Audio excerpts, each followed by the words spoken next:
Nesse vídeo nós vamos fazer uma análise tática do que o Avaí e o Curitiba fizeram para tentar vencer a partida válida pela quinta rodada do Brasileirão 2022, na qual o Avaí saiu vitorioso por 2-1. Antes de mais nada, nós somos o centro do jogo e nossa proposta é te mostrar o futebol de novo ponto de vista. Então se você gosta de conteúdo sobre futebol, se inscreve aqui no canal e ativa o sininho das notificações para receber mais conteúdos. Bom, então sem muita enrolação, vamos logo para o conteúdo do vídeo. Falando sobre plataformas de jogo que variavam a todo momento, o Avaí entrou no 4-3-3, apostando muito na intensidade e na pressão, e o Curitiba entrou no 4-2-3-1, do qual a gente já falou sobre aqui no canal. O Avaí teve mais a bola durante grande parte do jogo, principalmente no primeiro tempo, com 62% de posse contra 38% do Coxa, e no segundo tempo essa diferença diminuiu, sobretudo depois do momento em que o Avaí ficou em vantagem no placar, porque o Curitiba teve que assumir mais o controle da partida. O Avaí normalmente ele saía com os dois zagueiros aqui alinhados tranquilamente. E aí os dois laterais eles abriam um pouco mais, dando apoio aqui pelos lados e faziam a saída sem quebrar muito o sistema, tá? Com esses 4 jogadores, normalmente essa linha defensiva fazendo essa saída de bola. Já o Curitiba ele alinhava o Gamalho e o Robinho para fazer essa primeira oposição aqui na saída de bola, sendo uma dupla de ataque, a gente pode dizer aqui entre aspas, e os demais jogadores do Coxa eles alinhavam ali um 4-4-2, com os pontas descendo a linha dos volantes e a linha defensiva se mantendo normalmente com essa linha de 4. Na maior parte do tempo, o Curitiba ele marcou ali no bloco médio baixo, esperando o Avaí chegar até mais ou menos a intermediária para começar a fazer ali uma pressão, e o cabeça de área do Avaí, que é o Ranieri nesse caso, ele ficava um pouco mais nas costas do Gamalho e do Robinho, se colocando aqui na janela, gerando essa linha de passe na janela entre esses dois jogadores, para poder ser uma opção de quebrar essa primeira pressão do Curitiba. Mesmo quando subia um pouco mais o bloco de marcação, Curitiba não encaixava alguém completamente aqui em cima do Ranieri. Tá? Eles deixavam o Ranieri um pouco mais solto aqui atrás dos dois jogadores de frente do Curitiba, mas caso ele recebesse, tá? Mesmo num bloco mais alto, o Curitiba mantinha esse 4-4-2 e aí eles criavam essa zona de pressão aqui com esse quadrado, esses 4 jogadores para envolver o Ranieri e tentar fazer essa pressão. Porém, como a gente falou, o Curitiba preferia esperar um pouco mais ali o Avaí próximo ao seu próprio campo. Já os meias do Avaí que jogavam um pouco mais avançado, no caso o Bruno Silva pelo lado direito e o Eduardo pela esquerda, eles se posicionavam aqui numa região entre os pontas e os volantes do Curitiba. E aí essa região aqui entre os dois volantes ficava muito mais ali para o Bissoli aparecer no espaço entre linhas, porque é um atacante que muitas vezes quando a gente tem essa janela um pouco mais aberta, ele pode receber a bola pelo chão. É um jogador que é muito mais de aproximação e gosta de receber essa bola mais no pé.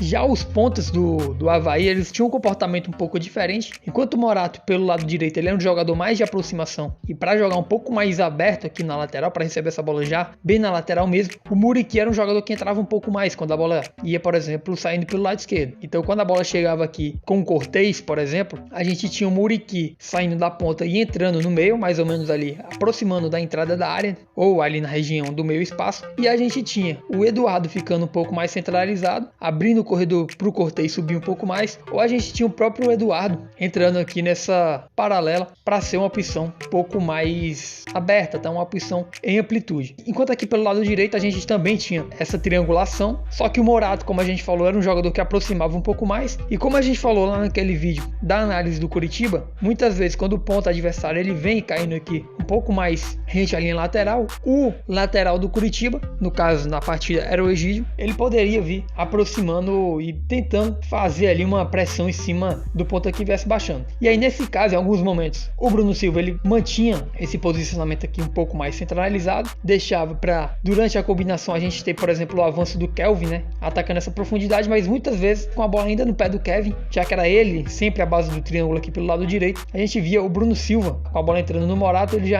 passando aqui na paralela para buscar esse espaço. Normalmente ele era acompanhado pelo William Farias e abria essa região central para o Morato, que é um jogador canhoto, que gosta muito de vir por dentro, tentar fazer essa condução aqui em diagonal, ou abrindo espaço até mesmo para o Ranieri vir subindo um pouco mais, para ser um apoio aqui de base, ou até mesmo para o Bissoli cair um pouco mais próximo à região da bola para receber essa bola e ou virar de frente, ou então esperar a ultrapassagem de algum outro companheiro, até mesmo o próprio Bruno Silva, para tentar buscar essa bola um pouco mais aberta aqui na lateral. E de fato no primeiro tempo a maioria das jogadas do Avaí nasceram aqui pelo lado direito de ataque do time catarinense.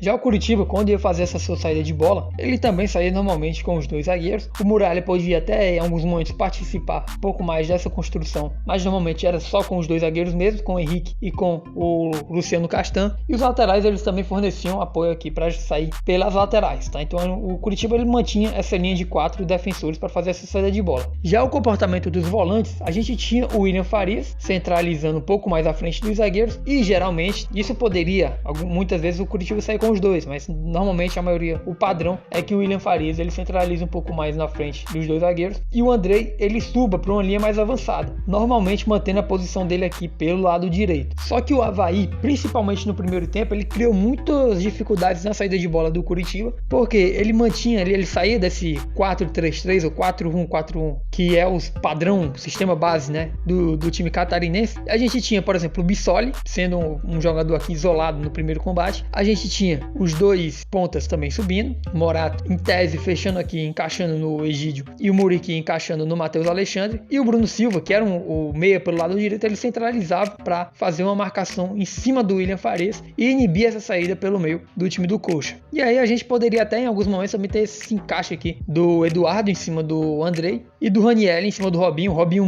em alguns momentos poderia também cair pelo lado esquerdo para ajudar nessa saída de bola, ser uma opção de saída, e caso ele viesse fazendo isso, a gente tinha o Raniel também fazendo esse acompanhamento em cima dele, ou não, ele ficava um pouco mais por dentro mesmo, pelo meio, e o Raniel mantinha essa posição de guardar a frente da linha defensiva do Avaí. E aí o Bissoli ele fazia essa primeira posição em cima dos zagueiros. Então, por exemplo, quando a bola saía aqui com o Luciano Castan pelo lado esquerdo, o Bissoli ele vinha fechando essa linha de passe de volta para cima do Henrique, induzindo essa saída do Curitiba para a linha de lado. A gente tinha, por exemplo, quando a bola chegava aqui nas laterais, a esses encaixes iam ficando um pouco mais agressivos, por exemplo, caindo no Egídio, o Morato vinha pressionando o lateral do Curitiba, o Bissoli vinha marcando de forma bem próxima ali o zagueiro mais próximo à bola, o zagueiro do lado da bola. O William Farias, caso viesse aproximando junto, a gente tinha também o Bruno Silva acompanhando o volante do Coxa, e todo jogador do Curitiba que fosse sendo a opção de passe, a gente tinha os encaixes do Avaí vindo junto. Então quando essa bola saía pelo lado, o Avaí meio que tentava encurralar o jogador que estivesse com bola, tirando todas as opções de passe dele. E aí, no caso, o ponto oposto, né,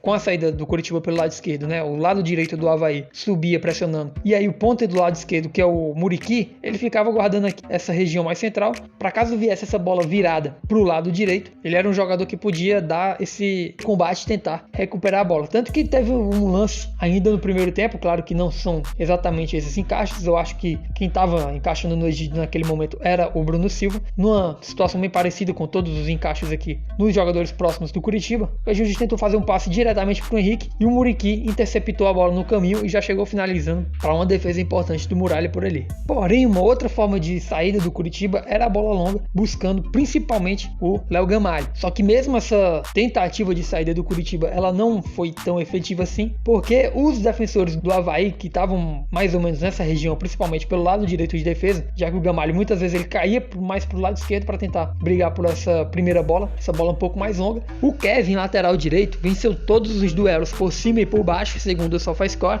e o Raniel e o Bressan também tiveram destaque nos duelos. Nos gráficos aí, a parte verde são os duelos vencidos e a parte vermelha são os perdidos. E mesmo quando o Léo Gamalho ganhava, a gente tinha, por exemplo, o ponta do lado direito, né, no caso aqui, o Morato, ele também baixava nessas situações para ajudar na briga pela segunda bola. Num bloco baixo, o Avaí se defendia ali num 4-1-4-1, com o Raniel protegendo muito bem ali o espaço entre as linhas do Avaí. Só que mesmo assim, o Curitiba conseguiu criar uma situação de gol que acabou sendo convertido pelo Igor Paixão, com o Avaí marcando no bloco baixo. No caso, quem estava aqui pelo lado esquerdo era o Andrei, com a posse de bola. E como a gente falou lá naquele vídeo sobre o Curitiba, a gente pode ver que os pontas do Curitiba eles jogam muito por dentro, eles entram muito da ponta para o meio. E aí, quando a bola estava aqui com o Andrei, ainda aqui na faixa central do campo, o Igor Paixão ele entrou aqui fazendo facão, o Léo Gamalho estava um pouco mais por dentro, atraindo a marcação do zagueiro. E aí, com essa entrada do Igor Paixão, a gente viu o Kevin sendo atraído para marcar ali o ponta do Curitiba. E aí, nesse momento, a gente viu a subida do Egídio, o Morato acabou acompanhando ele sem uma pressão muito grande. O Andrei conseguiu achar um passe pro Egídio, que bateu cruzado, teve ali a defesa do Douglas, e quem aparecia para completar pro fundo da rede era justamente o Igor Paixão, e acabou sendo marcado assim o gol do Curitiba. Porém, com o decorrer da partida, o Avaí acabou virando o jogo. E aí, você quer aprender um pouco mais sobre táticas? Então recomendo que você assista o vídeo que a gente deixou aqui embaixo, no primeiro link da descrição. Bom, então é isso, espero que você tenha gostado desse vídeo. Aí na tela está aparecendo alguns outros vídeos que a gente escolheu a dedo e recomenda para você aqui no canal. Forte abraço e até a próxima, valeu!